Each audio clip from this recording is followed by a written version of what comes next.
Donc, dans cette vidéo, on va regarder comment obtenir les statistiques d'accidents de travail et de maladies professionnelles pour un secteur d'activité.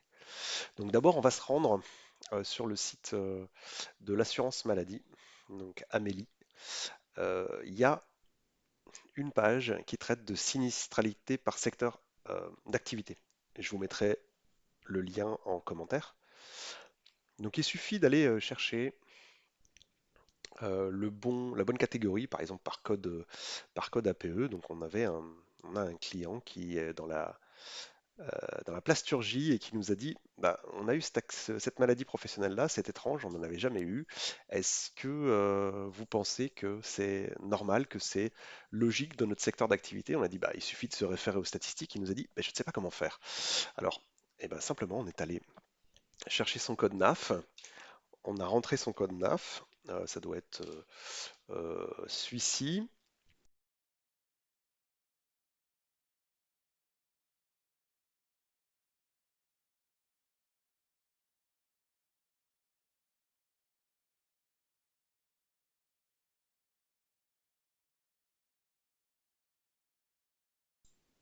Donc on a les éléments de 2021.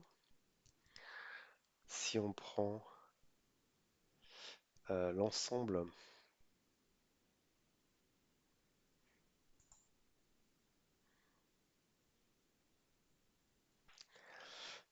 on va obtenir un rapport comme celui-ci. Hop, donc pour 2021, on va pouvoir voir les évolutions des accidents du travail pour le secteur d'activité, euh, le nombre de, le nombre de salariés. On va voir une partie sur les maladies professionnelles. On va avoir la répartition des accidents par âge, par statut de la victime. Donc on voit ici par exemple que la majorité, 92%, ce sont des CDI.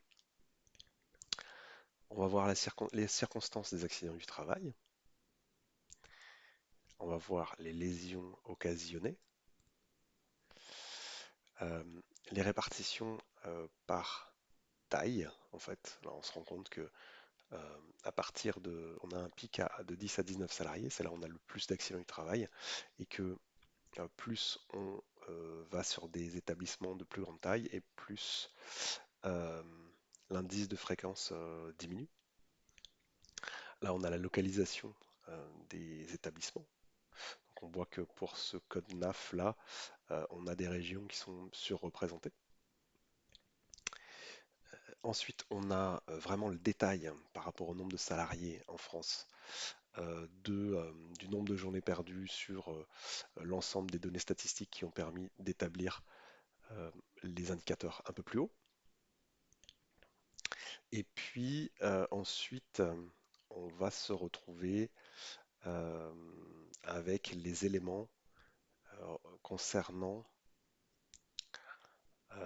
les maladies professionnelles. Donc ça, il faut descendre. Tac, voilà.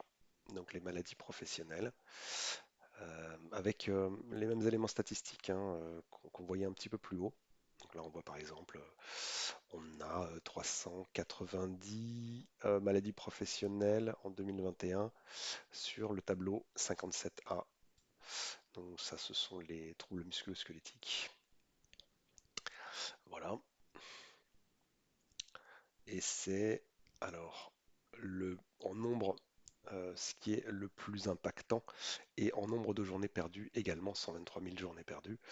Le deuxième dans le tableau, ça vient des affections du rachis lombaire, manutention des charges lourdes. 10 cas avec 6274 jours d'arrêt. Et voilà, vous savez tout ce qu'il y a à savoir sur les statistiques euh, de sinistralité pour cette branche d'activité, ce code NAF.